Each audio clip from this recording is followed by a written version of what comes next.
Matin Week-end. 6h-9h, Alexis de la Fléchère. Il est 8h15 sur Europe 1. Alexis de la Fléchère, vous recevez Sébastien Chenu, vice-président du Rassemblement national et député du Nord. Bonjour Sébastien Chenu. Bonjour monsieur. Merci d'être avec nous en direct sur Europe 1. Je vais évidemment vous faire réagir ce matin sur les annonces de Catherine Vautrin. La ministre de la Santé et du Travail veut s'attaquer à la fraude sociale. Il y a 13 milliards d'euros à récupérer.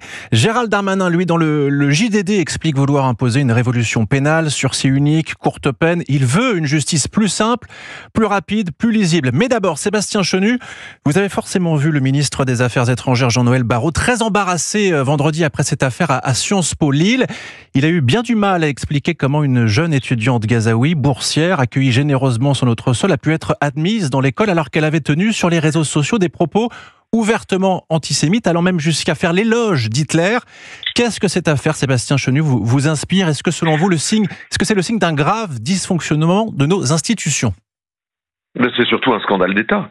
En réalité, on importe des nazis sur notre territoire. Le on, c'est le gouvernement, c'est Jean-Noël Barrot, c'est le directeur de Sciences Po Lille qui a logé cette palestinienne nazifiée, c'est la directrice de France 24, la chaîne d'information financée par l'argent public qui accueille des journalistes qui ont des propos nazis. Il suffit d'ailleurs que quelques internautes, de façon beaucoup plus efficace que le gouvernement, regardent les profils de ces personnes pour s'en rendre compte. Et donc on importe des gens qui ici véhiculent une idéologie mortifère et qui sont un danger pour notre pays. Et le ministre des Affaires étrangères est dans le déni le plus complet.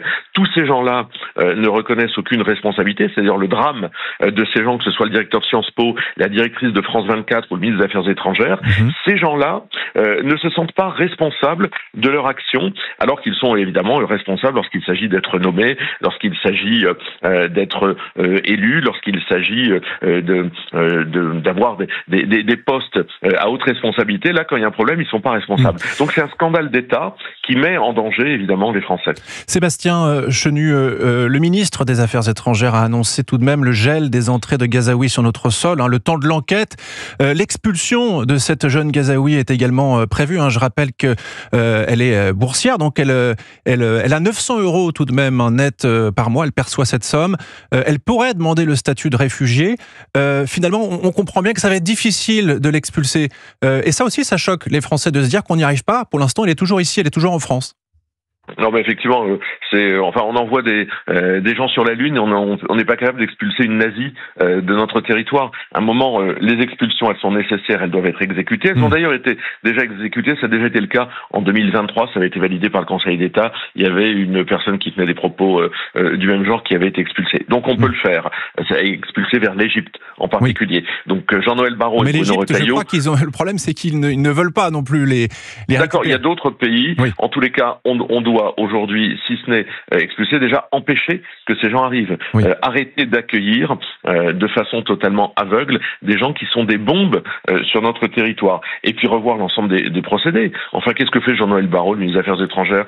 Comment sont choisis les réfugiés? Quels protocoles de sécurité sont mis en place?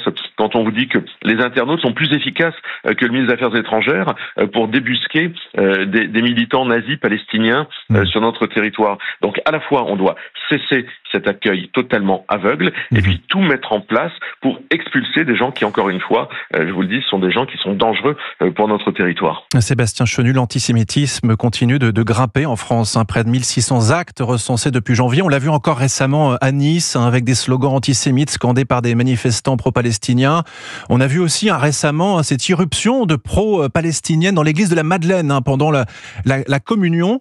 Est-ce qu'Emmanuel Macron a une responsabilité sur ce climat de plus en plus délétère dans le pays? Et si oui, à quel niveau?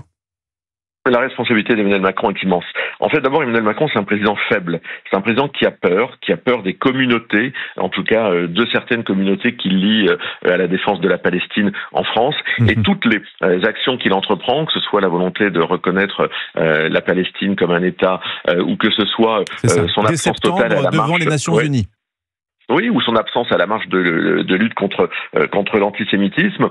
Emmanuel Macron est un trouillard, est un président trouillard. Emmanuel Macron nous place dans des difficultés immenses, devant des difficultés immenses, plutôt que d'ailleurs, je me souviens d'une époque où il voulait monter une coalition internationale contre le Hamas. On se demande où c'est passé. Il a plié les Gaules sur ça. Emmanuel Macron nous met dans des difficultés puisqu'il souhaite reconnaître au pire moment un État qui est un État Hamas, qui est un État adossé au Hamas. Emmanuel Macron reçoit les félicitations du Hamas qui légitime finalement les massacres du 7 octobre. Et en réalité, même si, moi je le dis, et le Rassemblement national le dit, à terme, c'est la solution à 2 États qui doit être recherchée. Parce que c'est ce qu'il dit aussi Emmanuel Macron. Il espère, avec le soutien de Mahmoud Abbas, le président de l'autorité palestinienne, il espère quand même désarmer les terroristes du Hamas. Mais vous nous dites très clairement ce matin sur Europe 1 que c'est pas la bonne stratégie, que c'est pas le moment en fait, c'est ça? Non mais c'est pas le moment, et surtout, il définit lui-même, Emmanuel Macron, des conditions qui sont pas remplies. Il nous dit, il faudrait que les otages reviennent. Il n'est pas question, visiblement, que le Hamas libère des otages. Les dernières images qu'on a vues d'otages sont terrifiantes, sont glaçantes. Donc, en fait, Emmanuel Macron raconte n'importe quoi. Il pose des conditions qui ne sont pas remplies. Il choisit le pire moment, puisqu'en fait, ça légitime une certaine forme de radicalité du Hamas. Et Emmanuel Macron nous expose à des dangers. Et puis, de l'autre côté, permettez-moi de le dire, c'est l'abandon, l'absence, l'incapacité à faire revenir l'un des nôtres. Moi, je ne peux pas parler, lorsque je suis à votre antenne, ne pas parler de Boualem Sansal, retenu dans les geôles algériennes, qui devrait mobiliser les énergies du Quai d'Orsay, mais aussi tous les acteurs publics. Il y a une initiative qui a été lancée par un de nos députés, Emmanuel Taché de la Pagerie, à Arles, demandant que la photo de Boualem Sansal soit apposée sur les murs de cet hôtel de ville. Ça devrait être le cas partout. Il faut se réveiller. Boualem Sansal est un écrivain, il est le symbole de la liberté et de la lutte contre l'obscurantisme. Il est retenu dans les geôles algériennes. Le gouvernement se tourne les pouces. Oui, ils n'arrivent pas, effectivement. Qu'est-ce qu'il faudrait faire, justement, selon vous, Sébastien Chenu, pour faire revenir Boualem Sansal? Pour l'instant, on le voit bien, la stratégie du gouvernement ne fonctionne pas. Si vous étiez à la place du ministre de l'Intérieur, par exemple, ou si vous étiez au pouvoir, qu'est-ce que vous feriez concrètement pour essayer de faire revenir Boualem Sansal? Plus un visa délivré tant que Boualem Sansal n'a pas les pieds sur le tarmac, tant qu'il n'est pas revenu en France. Plus un visa délivré aux Algériens dans notre pays. On doit avoir non pas une réponse graduée qui n'est jamais venue de la part de Bruno Retailleau, qui raconte lui aussi n'importe quoi, mais qui visiblement reste très faible. Plus un visa délivré. On arrête toute l'aide, également l'aide au développement à l'Algérie.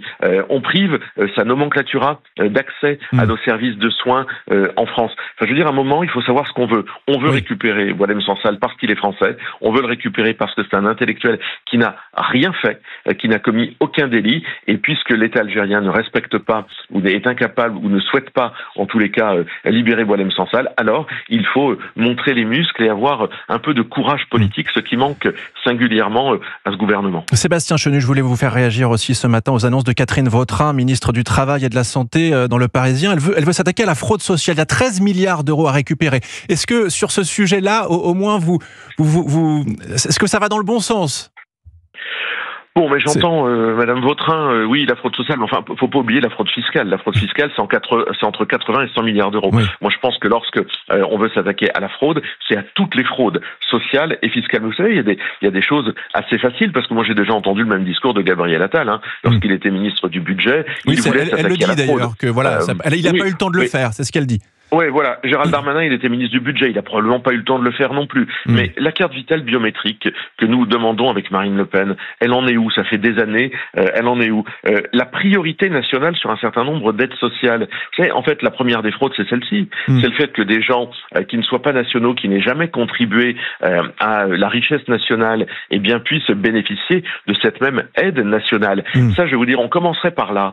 On commencerait par réserver à nos citoyens français qui travaillent ou qui ont travaillé ou qui voudraient travailler, eh bien les aides sociales. On n'aurait pas besoin d'imaginer ou de prononcer des discours qui sont sans arrêt pas suivis des faits. La réalité, c'est que la fraude sociale et fiscale, elle doit commencer par la priorité nationale sur les aides sociales. Sébastien Chenu, je voulais rapidement aussi qu'on se projette quand même. Je sais que les Français sont en vacances, beaucoup nous écoutent en vacances, mais à la rentrée, est-ce que vous allez dégainer cette fameuse censure, puisqu'on voit bien que le gouvernement, à vos yeux, eh bien bien, ça fonctionne pas, ne va pas dans le bon sens sur de nombreux sujets. Est-ce que cette censure va être activée par le RN à la rentrée ?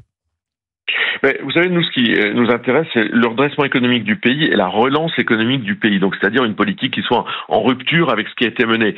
Les mesures qui s'appliquent cet été, par exemple, c'est l'été, toutes les hausses. La TVA sur l'énergie augmente, le livret A baisse, les tarifs postaux augmentent. Et ça touche qui ? Ça touche la France populaire. Moi, je suis élu de Denain dans le Nord. J'étais à Berck, cité balnéaire du Nord. On voit bien que les Français, ils se serrent la ceinture. Donc, si le chemin qui est pris par François Bayrou, c'est celui de demander encore aux Français de se serrer la ceinture, de renoncer à un jour férié, de faire une année blanche, etc., alors ils seront censurés. On ne les laissera pas faire parce que derrière, il faut que l'État fasse des économies sur son train de vie, les agences d'État, 80 milliards d'euros qui avaient été dénoncés par l'IFRAP, sur la fraude, on en a parlé, sur l'Union européenne, la contribution de la France à l'Union européenne, sur l'immigration, et sur tous ces chapitres, on ne voit rien. Le gouvernement a décidé de fermer les yeux. Donc au lieu de demander des efforts aux Français, le gouvernement devrait demander des efforts à lui-même et rompre avec la politique qui nous a amené à ces 1000 milliards d'euros de dette, la politique d'Emmanuel Macron, car il faut toujours le rappeler,